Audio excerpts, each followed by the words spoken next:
अच्छी बात कर रहा हूं। आज लोग कह देंगे कि आईएसआईएस के साथ लड़ने वाले लोग न हिंदू है न मुसलमान है, फिर उनके लिए फतिया क्यों पढ़ा जा रहा है? ये लफ्ज टेररिज्म, आतंकवाद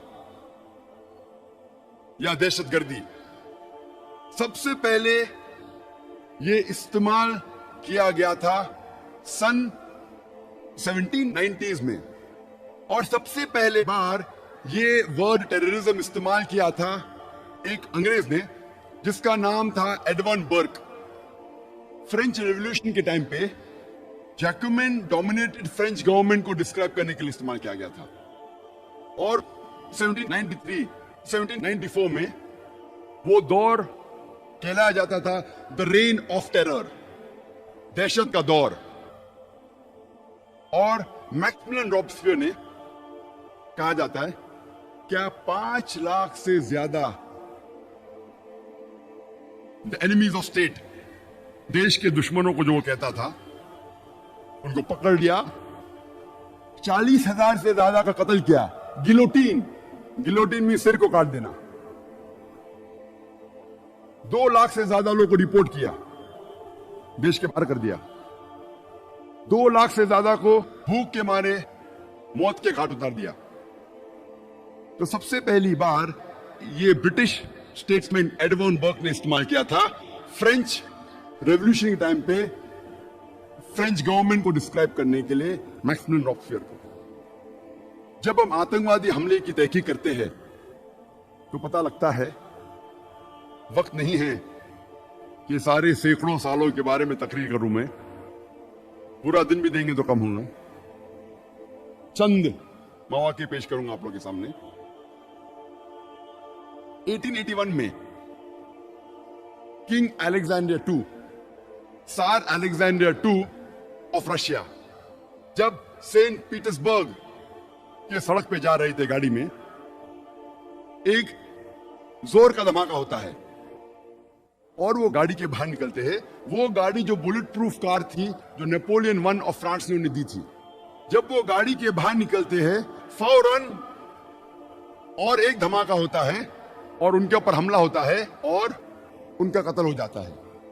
वो आदमी का नाम जिसने किंग अलेक्जेंडर II, सार अलेक्जेंडर II ऑफ रशिया का कत्ल किया, उसका नाम था इग्नेसी। वो एक पोल था बर्बक्स का, वो गैर मुस्लिम था। सन 1886 में हेमार्केट स्क्वायर शिकागो में एक लेबर रैली में बड़ा जुलूस था लेबर का, उसके अंदर एक बम फेंका जाता है पुलिस के ऊपर और पुलिसमैन डीगन मर जाता है।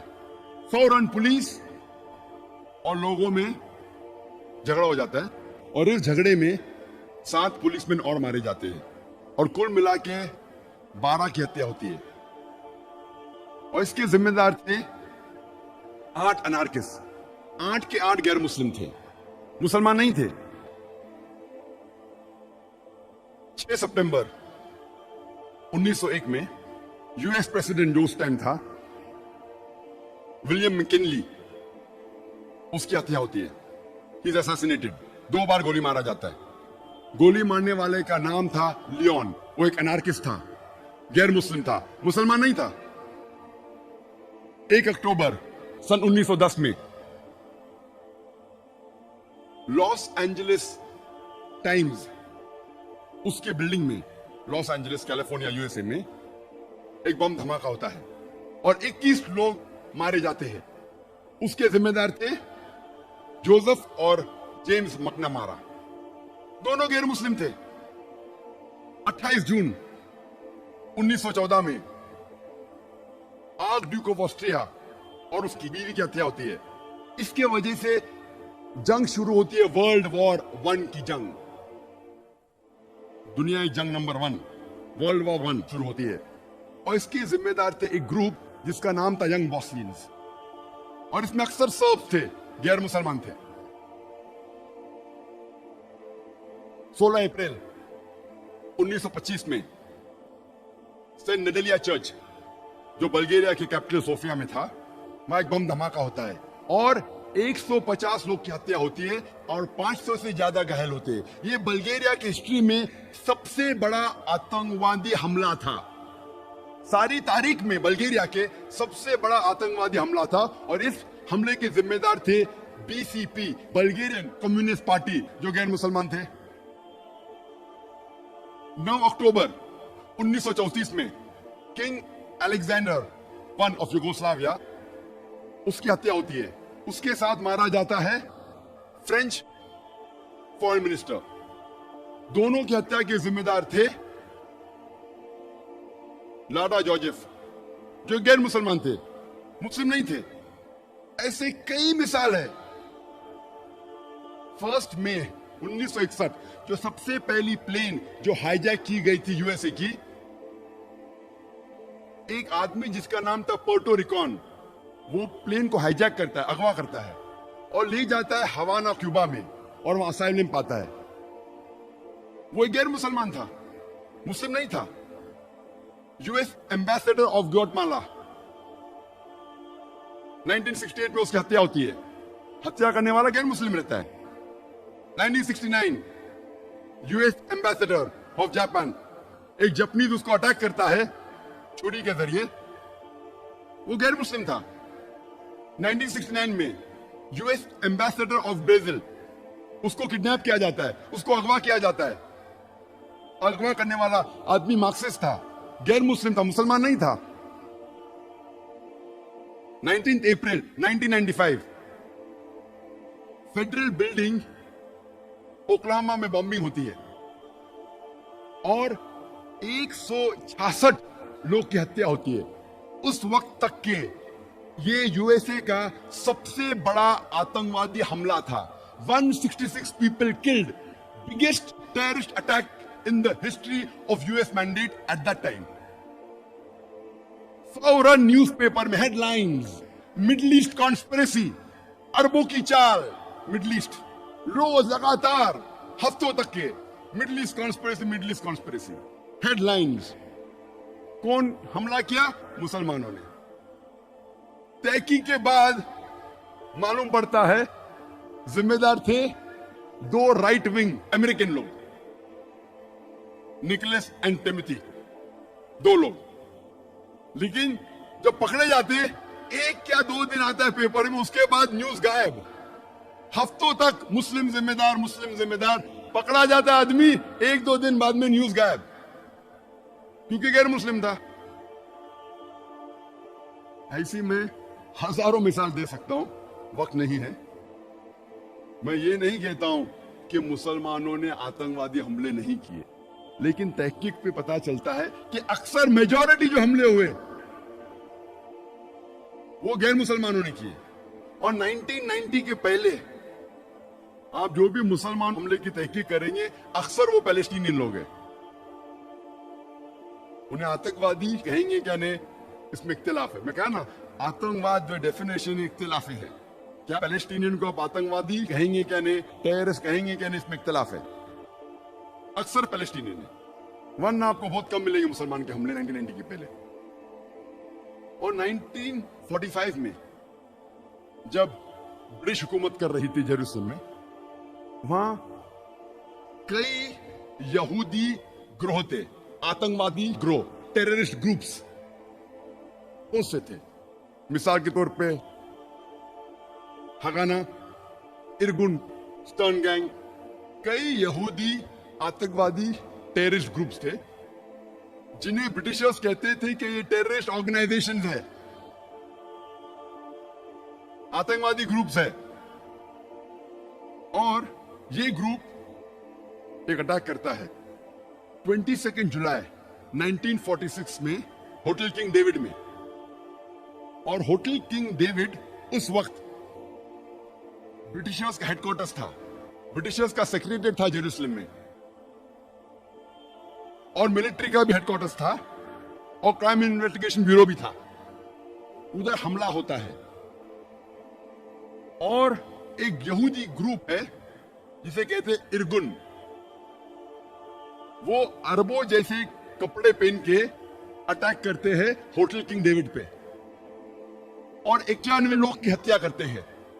उनमें से 28 लोग ब्रिटिश थे, 17 लोग यहूदी थे, 41 लोग मुसलमान थे और 5 थे अदर्स। दिगर मजहब के। ये 91 लोग की हत्या जो होती है, ये ब्रिटिश तारीख में सबसे बड़ा अटैक ब्रिटिश हिस्ट्री में था ब्रिटिशर्स के अगेंस्ट। आज की तारीख तक के ब्रिटिशर्स में 91 लोग की हत्या एक हमले में नहीं हुई, जब वो जेरूसलम के अंदर जो हेडक्वार्टर्स था, और इसके जिम्मेदार थे यहूदी लोग, इरगुन गैंग, इरगुन टेररिस्ट ग्रुप, जिसके सदर थे मेनेकेन बिगिन। और इस ग्रुप के कई सदर थे, जैसे मैं कहा कि कई टेररिस्ट ऑर्गेनाइजेशंस थे, हागाना, इरगुन, स्टर्न गैंग, इनके सदर के कई नाम हैं, राट्सबेकेगिन, मेनेकेन बिगिन, एरियस शेरॉन। ये सब लोग इस टेररिस्ट ग्रुप के सदर थे और ब्रिटिश गवर्नमेंट इन्हें कहती थी टेररिस्ट। बाद में जब इजराइल स्टेट बनता है, कई लोग लीडर बनते हैं इजराइल के, कई लोग प्राइम मिनिस्टर बन जाते हैं, टेररिस्ट लोग प्राइम मिनिस्टर बनते हैं। और उसके फौरन बाद जब मुसलमान पैलेस्टीनियन वही कॉज के लिए लड़ रहे थे कि हमें फ्रीडम मिलना चाहिए, यही लोग मेनेकेन बिगिन, एरियस शेरॉन, वही मुसलमान को आतंकवादी कहने लगे। कितने डबल स्टैंडर्ड्स, कितना दोगलेपना। वही लोग के लिए जब वो झगड़ रहे थे, आज पैलेस्टीनियनों कह रहे कि हमें फ्रीडम चाहिए और उन्हें कहते हैं कि वो टेररिस्ट है। और अब तारीख जब पढ़ेंगे पता लगता है कि हिटलर ने यहूदी लोग को भगाया था जर्मनी से। यहूदी लोग सब जगह मारे जा रहे थे, तो उनके रिश्तेदार पैलेस्टीन अरबों ने कहा कि यहूदी तो हमारे कजन है, रिश्तेदार है, एलन वसैलन, हमारे वहां आ सकते हैं। यहूदी लोग को पैलेस्टीनियन लोग पनाह देते हैं, मुसलमान लोग, और उसके बाद वही लोग जो पनाह देते हैं उनको आप घर के बाहर निकालते हैं और कहते हैं कि टेररिस्ट है। ये तो ऐसी मिसाल है कि आप एक मुसाफिर को अपने घर में लेते हैं, अपने छत के अंदर, वो मुसाफिर आपको घर के बाहर करता, अपने खुद के घर के बाहर करता है, फिर आप घर के बाहर कहते हैं मेरा घर वापस दे दो, और लोग आपको कहते हैं कि आप टेररिस्ट है। और जब आतंकवादी हमले की हम तहकीक करते हैं, पता लगता है कि जर्मनी में 1968 टू 1992 में एक ग्रुप थी, बादर मेनहॉफ, जो एक टेररिस्ट ग्रुप थी। कई टेररिस्ट हमले किए उनने। इटली में एक टेररिस्ट ग्रुप का नाम था रेड ब्रिगेड, जिसने कई आतंकवादी हमले किए इटली में। और 1978 में Italian prime minister premier Aldo Moro को अगवा किए और 55 दिन बाद उसकी हत्या की। ये गैर मुस्लिम थे, मुसलमान नहीं थे। इसी तरीके की एक टेररिस्ट ऑर्गेनाइजेशन, आतंकवादी ग्रोह जापान में था, जिसे कहते थे जापानीज रेड आर्मी। और इनने कोशिश की कि नर्व गैस के जरिए एक टोक्यो के ट्यूब स्टेशन में हजारों की हत्या करने की, लेकिन लोग बच गए। सिर्फ 12 लोग मारे गए। उनने नर्व गैस डाली टोक्यो के सब स्टेशन में, सिर्फ 12 लोग मरे और 5700 घायल हुए। सेम चीज योकोहामा में किया। ये ग्रुप जो थी, ये ओम शिंक्यो की ग्रुप थी, जो एक बुद्धिस्ट कल्ट है। ये बुद्धिस्ट थे, मुसलमान नहीं थे। ऐसी आप कई मिसाल पेश कर सकते हैं।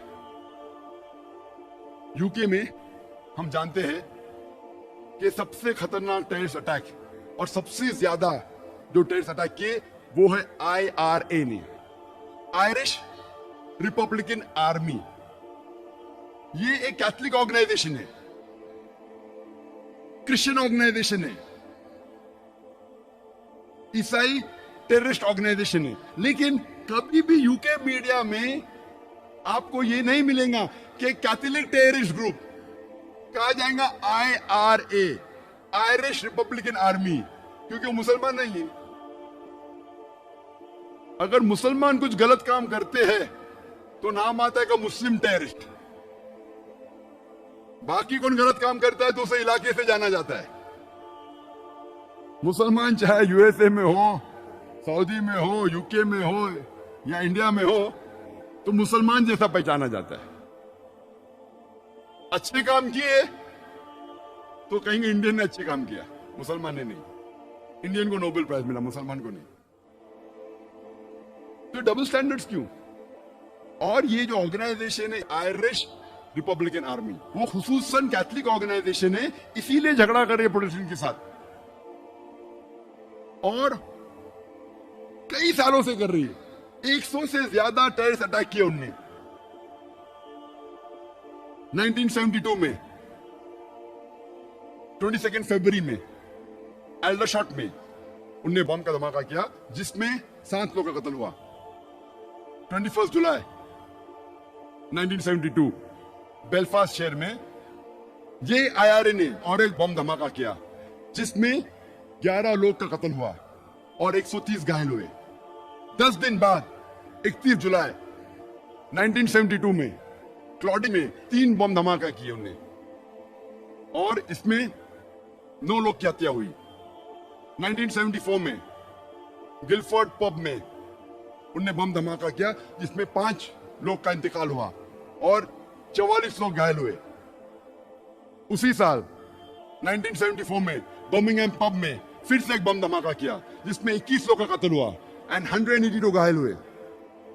ये आईआरए ने 1996 में लंदन में बम धमाका किया जिसमें 2 लोग का कत्ल हुआ और 100 लोग से ज्यादा घायल हुए।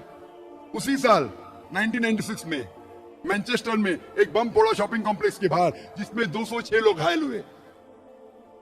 1998 में यही आईआरए ने एक 500 पाउंड का कार बम बर्स्ट किया बैम्ब्रिक शहर में जूते की दुकान के बाहर जिसमें 35 लोग घायल हुए और 200 से ज्यादा घर तबाह हुए। यही आईआरए ने उसी साल 1998 में ओमैग में और एक 500 पाउंड का कार बम फोड़ा जिसमें 29 लोग का इंतकाल हुआ, 29 लोग का कत्ल हुआ और 330 घायल हुए। 2001 में बीबीसी में फिर से उन्हें बम फोड़ा। आईआरए के बारे में अगर मैं तकरीर करने लगूं तो एक दिन निकल जाएगा। कैथलिक लोग हैं लेकिन कहा जाता है आईआरए, आयरिश रिपब्लिकन आर्मी। इस तरीके से कई मिसाल पेश कर सकता हूं। स्पेन और फ्रांस में एक टेररिस्ट ऑर्गेनाइजेशन का नाम है ईटीए जो बहुत से आतंकवादी हमले करते हैं। अफ्रीका में इतने आतंकवादी ग्रोह है कि मीडिया को वक्त ही नहीं किसको जिम्मेदार ठहराए। इसमें से सबसे खतरनाक है लॉर्ड्स सैल्वेशन आर्मी। ये एक क्रिश्चियन टेररिस्ट ऑर्गेनाइजेशन है, लॉर्ड्स सैल्वेशन आर्मी, और वो छोटे छोटे बच्चे लोग को ट्रेन करती है टेररिस्ट अटैक कमिट करने के लिए। छोटे छोटे बच्चे को ट्रेन करती है आतंकवादी हमले करने के लिए। बहुत खतरनाक ऑर्गेनाइजेशन है, हाई क्रिश्चियन ऑर्गेनाइजेशन, नाम है लॉर्ड सैल्वेशन आर्मी। श्रीलंका में हम जानते हैं जो एक बहुत खतरनाक टेररिस्ट ऑर्गेनाइजेशन है, उसका नाम है LTTE, liberation tigers of Tamil. Short form है तमिल टाइगर्स। हमेशा पेपर में आता है LTTE, तमिल टाइगर्स। कौन है वो? हिंदू लोग हैं। और जब तहकीक करते हैं पता लगता है कि ये वो लोग हैं जिन्होंने सबसे पहले सुसाइड बॉम्बिंग को मशहूर किया। और एक किताब लिखी अमेरिकन ने, रॉबर्ट पेप ने, जो एसोसिएट प्रोफेसर शिकागो में थे, डाइंग टू विन। उनका रिसर्च था टेररिस्ट अटैक पे, सुसाइड बॉम्बिंग पे। और उन्होंने कहा कि लोग जो इल्जाम लगाते मुसलमान सुसाइड बॉम्बिंग करते हैं, इसकी शुरुआत किसने की? इसको सबसे आम किसने किया? किसने सबसे आम किया इसे? और वो कहते हैं कि नंबर 1 जो आज के दौर में जो सुसाइड बॉम्बिंग के माहिर थे वो LTTE हिंदू थे।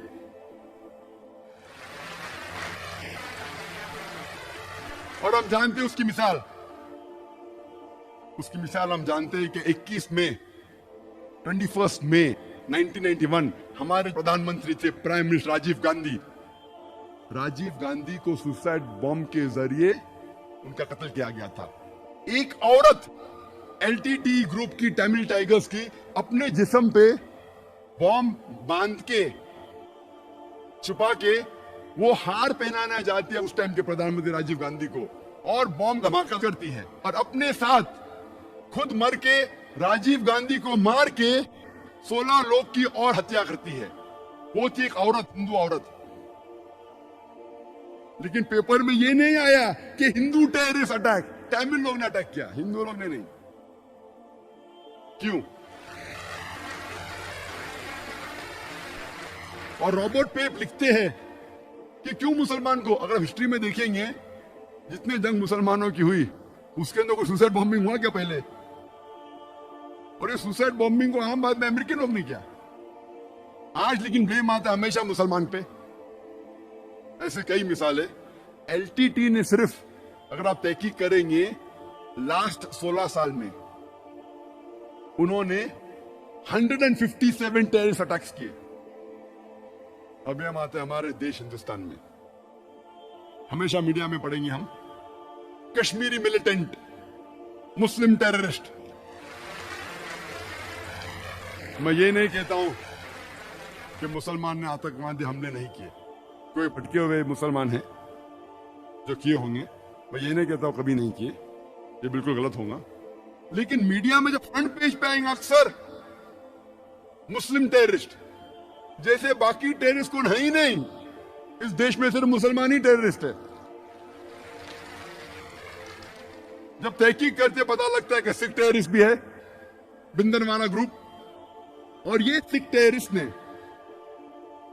5 जून सन 1984 में उन्हें गोल्डन टेम्पल को कब्जा किया। इंडियन आर्मी फोर्स जाती है, उनको बाहर निकालती है, 100 लोग की हत्या होती है।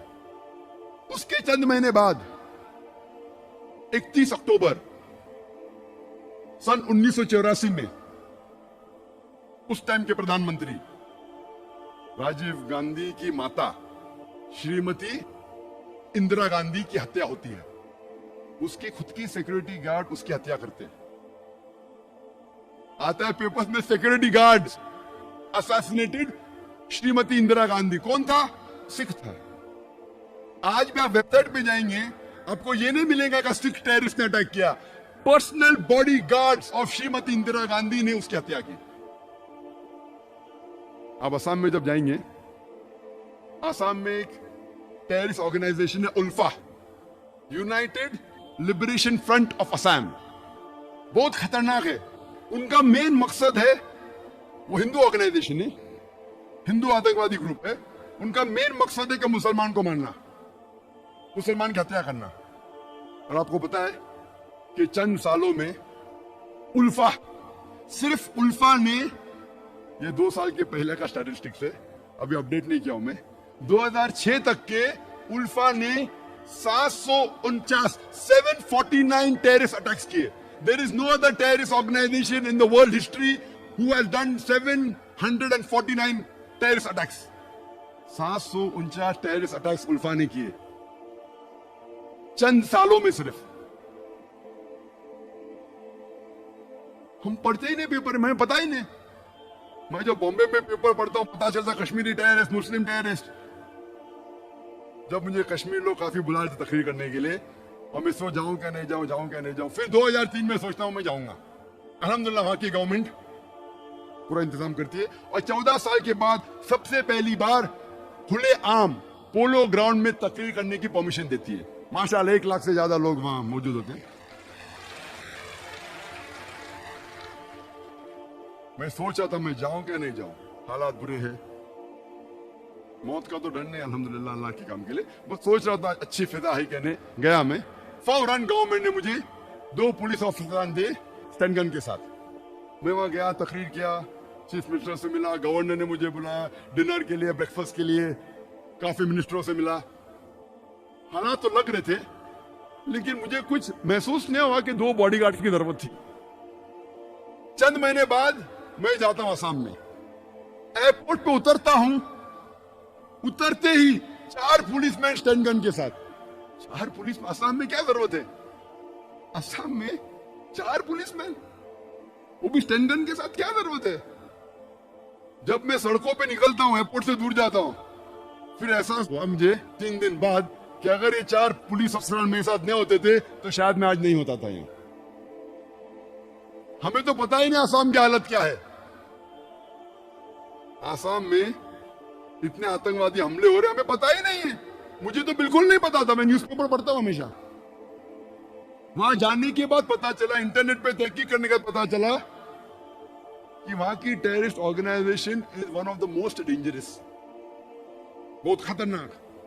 ऐसे कई टेररिस्ट ऑर्गेनाइजेशन है असम में, बोडो, मिजोरम में कई क्रिश्चियन ऑर्गेनाइजेशन है,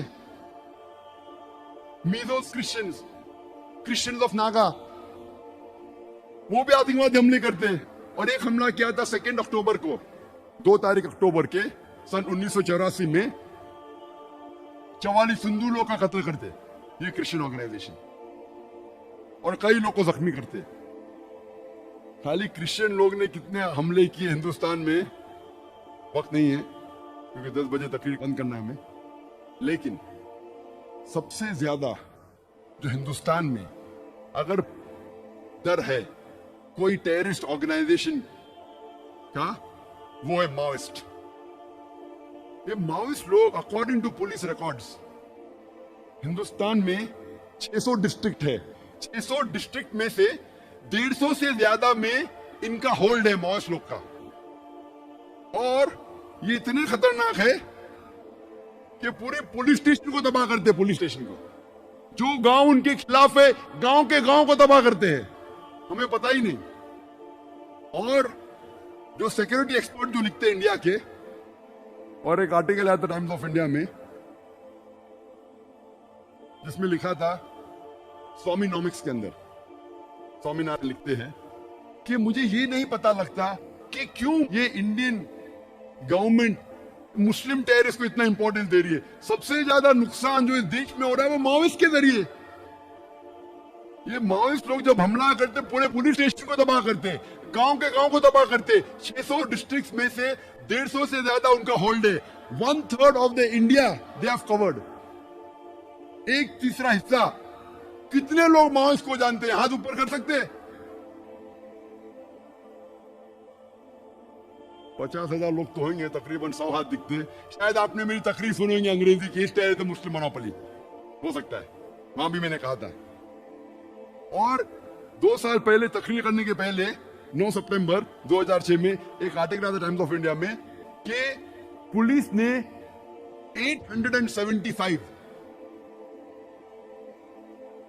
875 रॉकेट्स जो माओइस्ट के थे उनको पकड़ लिया।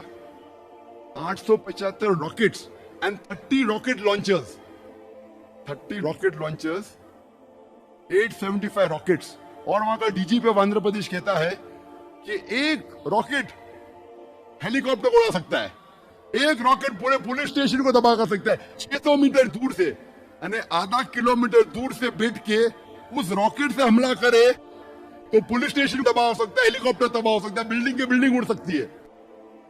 रॉकेट लॉन्चर्स, ये तो पूरे देश पे हमला करने की प्रिपरेशन है। आर्टिकल आएगा, छोटा इनसाइड इंफॉर्मेशन आएंगे, हेडलाइंस पे नहीं आएगा, इनसाइड पेजेस पे आएगा, 9 पेज पे, 7 पेज पे। क्यों? क्योंकि मुसलमान नहीं हो। आप सोच सकते। तो ये स्वामीनाथन कहते हैं कि ये इंडियन गवर्नमेंट ये वेस्टर्न पॉलिसी क्यों इख्तियार कर रही है? सबसे ज्यादा खतरा जो है, उन्हें हजारों लोग की हत्या की है, उनके बारे में उनको फिक्र नहीं, उनको फिक्र है मुस्लिम टेररिस्ट के बारे में। जब हम तहकीक करते हैं आतंकवादी हमले की सारी दुनिया में और इंडिया में भी, हमें पता लगता है। और बिला शक हम खुल्लम खुल्ला, बिला शक सबूत के साथ हम कह सकते हैं आतंकवाद मुसलमानों की विरासत नहीं है।